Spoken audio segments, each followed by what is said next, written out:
Hello, नमस्ते दोस्तों, कैसे हो आप सभी? आई होप आप सभी बहुत अच्छे होंगे। आप सभी का स्वागत है हमारे यूट्यूब चैनल निमिजी नेट प्रो पे।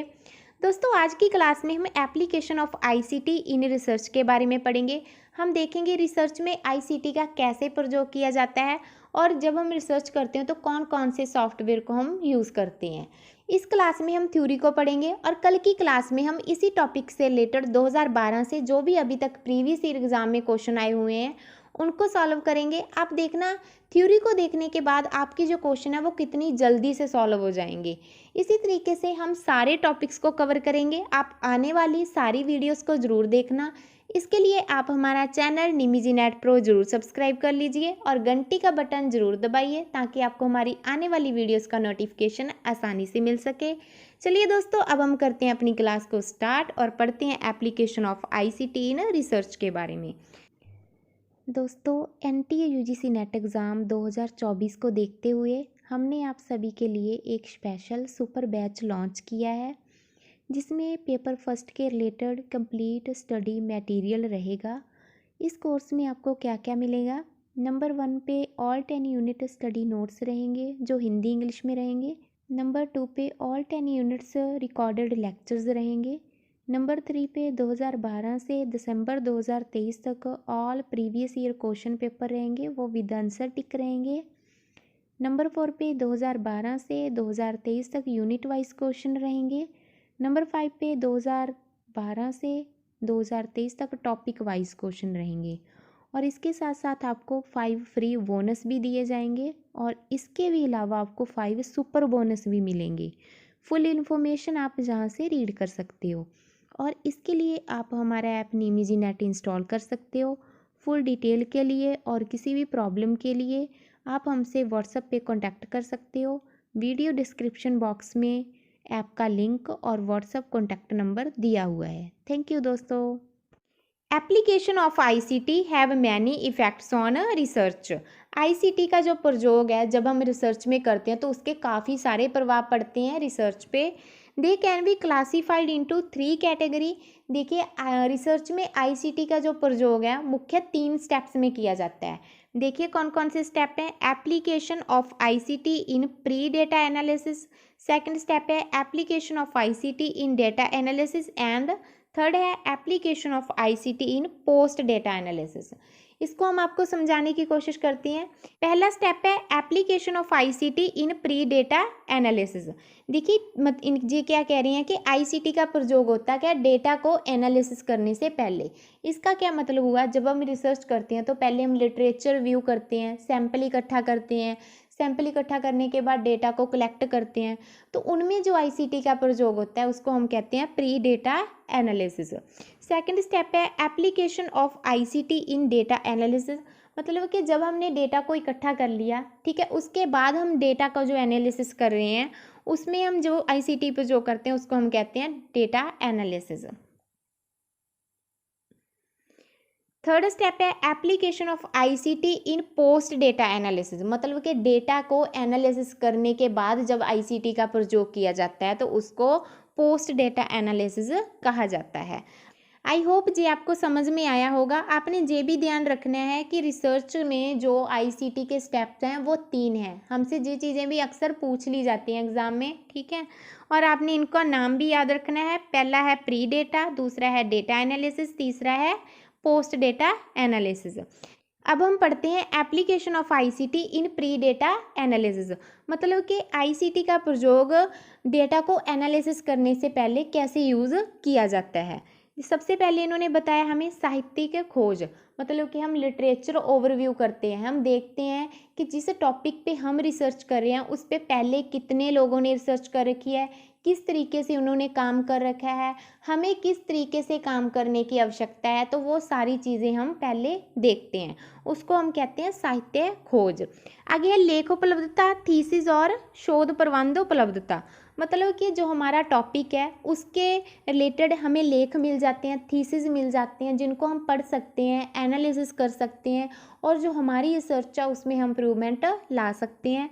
आगे है सामग्री की खोज करना। सामग्री की खोज हो जाती है इसमें हमारे टॉपिक के रिलेटेड जो भी हमें चीज़ें फाइंड आउट करनी है तो वो हम फाइंड आउट कर सकते हैं।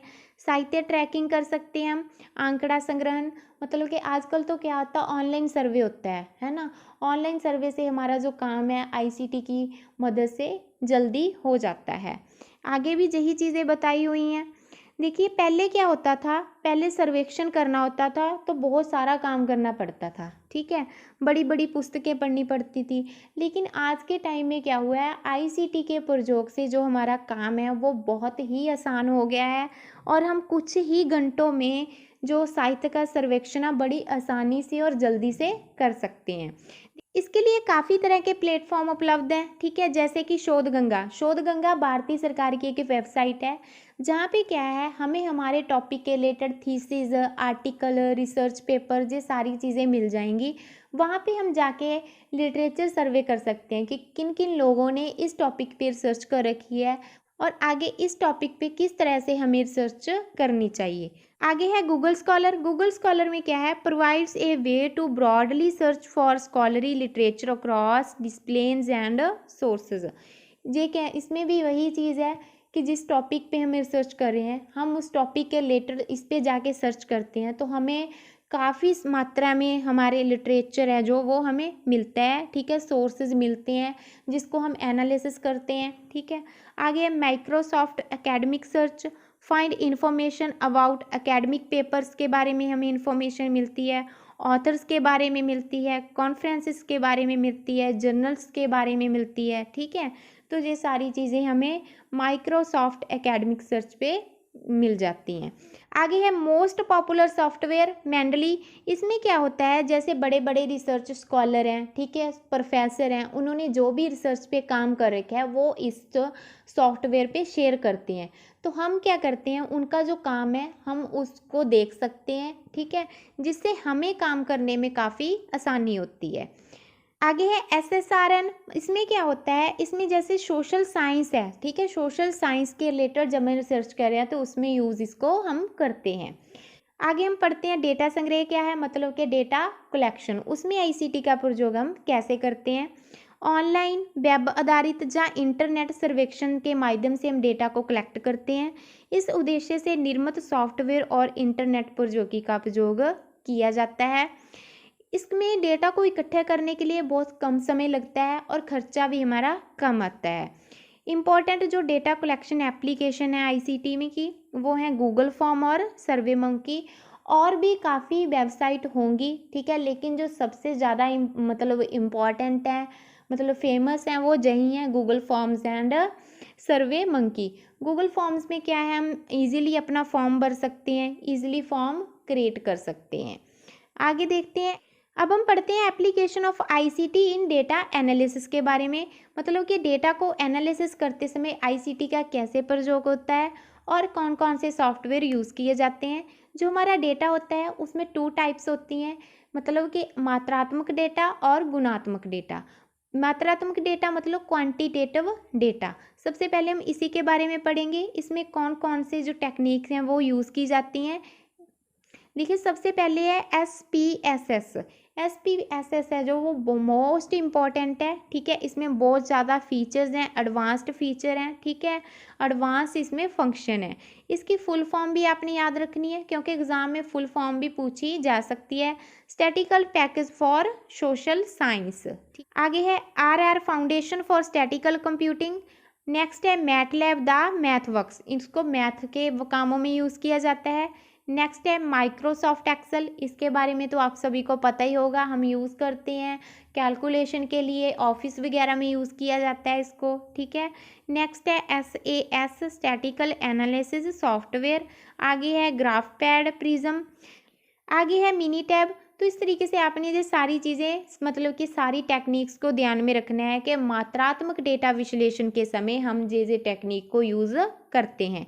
आगे है क्वालिटेटिव डेटा एनालिसिस, गुणात्मक डेटा विश्लेषण। जब हम किसी पर्सन पे रिसर्च कर रहे हैं, ठीक है, उनमें उस पर्सन में क्या क्या क्वालिटीज़ हैं, उसका बिहेवियर क्या है, उसका एटीट्यूड क्या है, जब हम ये चीज़ों के बारे में जानना होता है तो हम उसको कहते हैं क्वालिटेटिव डेटा रिसर्च। इसमें जो मोस्ट इम्पॉर्टेंट सॉफ्टवेयर पैकेज हैं उनके बारे में जानते हैं। सबसे पहले है NVivo, आगे है Atlas TI, नेक्स्ट है MaxQDA, आगे है SPSS टेक्स्ट एनालिटिक्स। इसमें क्या होता है, जैसे सपोज दैट मोदी जी ने भाषण दिया, ठीक है, उन्होंने अपने भाषण में काला धन वर्ड का कितनी बार प्रयोग किया है वो हम इस सॉफ्टवेयर के यूज़ से पता लगा सकते हैं। जैसे हम कोई रिसर्च पेपर लिख रहे हैं, उसमें हम कोई भी वर्ड फाइंड करना है कि ये वर्ड हमने कितनी बार यूज़ किया है, तो वो इस सॉफ्टवेयर की मदद से हम पता लगा सकते हैं। आगे हम पढ़ते हैं application of ICT in post data analysis, मतलब कि डेटा को एनालिसिस करने के बाद ICT का प्रयोग कैसे करते हैं हम, ठीक है, और कौन कौन से सॉफ्टवेयर को यूज़ करते हैं। देखिए, डेटा को अच्छी तरह से जांच परखने के बाद इसका प्रयोग किया जाता है। इसमें क्या है, रेफरेंसिंग के लिए हम यूज़ करते हैं, ठीक है, बिब्लियोग्राफी के लिए यूज़ किया जाता है इसको। इसमें जो मुख्य सॉफ्टवेयर है वो है एंडनोट, यूट्रो एंड मेंडली। इनको आपने ध्यान में रखना है क्योंकि पीछे एग्जाम में पूछा गया था कि इनमें से कौन सा जो सॉफ्टवेयर है वो बिब्लियोग्राफी के लिए यूज़ किया जाता है। आई होप आपको ये सारी चीज़ें समझ में आई होगी। आप इन नोट्स को रीड भी कर लेना, ठीक है, रीड करने के बाद आपको और भी अच्छे से समझ में आ जाएगा। अगर आप ये नोट्स लेना चाहते हो तो आप हमारा ऐप निमिजी नेट इंस्टॉल कर सकते हो, जिसमें आपको ये सारी चीज़ें मिल जाएंगी। और इसके लिए अगर आपकी कोई इंक्वायरी है तो आप हमसे व्हाट्सएप पे भी कॉन्टैक्ट कर सकते हो। WhatsApp contact number description box में दिया हुआ है। आगे हम पढ़ते हैं plagiarism checker tool for research. ये बहुत ही इम्पॉर्टेंट है, ठीक है। इसमें क्या होता है, जैसे हमने कुछ थीसिस लिखी है तो इसमें चेक किया जाता है कि हमने किसी का कंटेंट कॉपी करके अपनी थीसिस में तो नहीं लिख दिया, ठीक है। जब हम ये चीज़ें चेक करते हैं तो हम प्लेगरिज्म चेकर टूल का यूज़ करते हैं। इसमें काफ़ी तरह के सॉफ्टवेयर होते हैं, जिसमें कि सबसे इम्पॉर्टेंट जो सबसे फेमस सॉफ्टवेयर है वो है 13, ठीक है। इस पर क्या है, जो भी हमें इंफॉर्मेशन मिलेगी ना वो ऑथेंटिक इंफॉर्मेशन मिलेगी। Only registered students and researchers can use it. इस पे जब हमें यूज़ करना है इसको तो अकाउंट बनाना पड़ता है, रजिस्टर करना पड़ता है। प्रोफेसर्स हैं जो उनका ऑलरेडी अकाउंट वहाँ पे बना होता है। आगे है plagiarism checker x, available in 7 different language. ये क्या है, 7 डिफरेंट लैंग्वेज में अवेलेबल है। Used by top universities and companies. इनको टॉप यूनिवर्सिटी यूज़ कर रही हैं और कंपनी यूज़ कर रही हैं। देखिए, अलग अलग यूनिवर्सिटीज़ अलग अलग सॉफ्टवेयर को यूज़ करती हैं, तो जो यूनिवर्सिटी यूज़ करती हैं वो प्लेगरिज्म चेकर एक्स को ही यूज़ करती हैं। आगे है ग्रामरली। ग्रामरली तो आपको पता ही होगा, है ना, ग्रामर चेकर होती है इसमें, ठीक है। हमारा कोई सेंटेंस गलत हो गया तो वो इसमें हम चेकिंग करते हैं। आगे है plagiarisma.net, free Google scholar search tool. इसमें क्या है, जो फ्री है, ठीक है, इसमें फ्री में सर्चिंग कर सकते हैं। आगे है pro writing aid, plagiarism and grammar error. इसमें भी हम ग्रामर की एरर को चेक कर सकते हैं। तो इस तरीके से ये आपने टूल्स को ध्यान में रखना है। आई होप आपको समझ में आया होगा। नेक्स्ट क्लास में हम इसी टॉपिक के रिलेटेड 2012 से अभी तक जो भी प्रीवियस ईयर एग्जाम में क्वेश्चन आए हुए हैं ना उनको सॉल्व करेंगे। अगर आप ये नोट्स लेना चाहते हो तो आप हमारा ऐप निमिजी नेट इंस्टॉल कर सकते हो और हमसे व्हाट्सएप पे भी कांटेक्ट कर सकते हो। WhatsApp contact number description box में दिया हुआ है।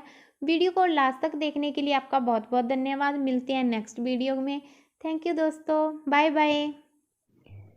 दोस्तों, NTA UGC नेट एग्ज़ाम 2024 को देखते हुए हमने आप सभी के लिए एक स्पेशल सुपर बैच लॉन्च किया है, जिसमें पेपर फर्स्ट के रिलेटेड कंप्लीट स्टडी मटेरियल रहेगा। इस कोर्स में आपको क्या क्या मिलेगा, नंबर 1 पे ऑल 10 यूनिट स्टडी नोट्स रहेंगे जो हिंदी इंग्लिश में रहेंगे। नंबर 2 पे ऑल 10 यूनिट्स रिकॉर्डेड लेक्चर्स रहेंगे। नंबर 3 पे 2012 से दिसंबर 2023 तक all previous year question paper रहेंगे, वो विद आंसर टिक रहेंगे।